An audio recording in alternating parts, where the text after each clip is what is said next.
As you well know, the coronavirus pandemic drove the stock market right into the ground. The Dow Jones Industrial Average did close slightly up today, and the market had been on a pretty sizable rally the previous few days, which might be surprising considering we are still in a pandemic and there remains civil unrest across the nation. KIMT News 3's Nick Kruszelnicki is live in Mason City to explain why stocks are reacting the way they are. Nick.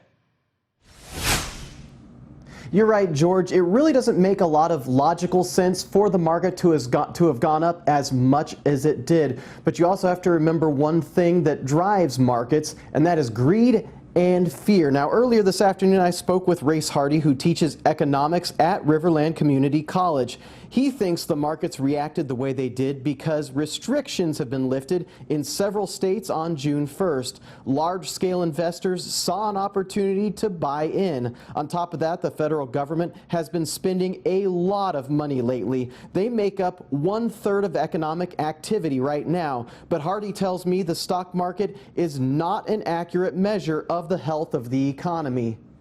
The stock market is a few thousand companies. We have over 20 million companies in this country.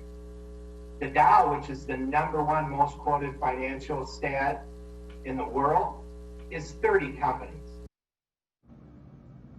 Hardy says if you really want a good picture of what the economy looks like right now, you need to check out the number of continuing unemployment claims in the country right now. And right now there are still about 21 million people in the United States without a job. Live in Mason City, Nick Kruszelnicki, KIMT News 3. Thank you, Nick. Now, last month, the Bureau of Labor Statistics reported the unemployment rate was at 14.7%. The average unemployment rate in 2019 was just 3.7%.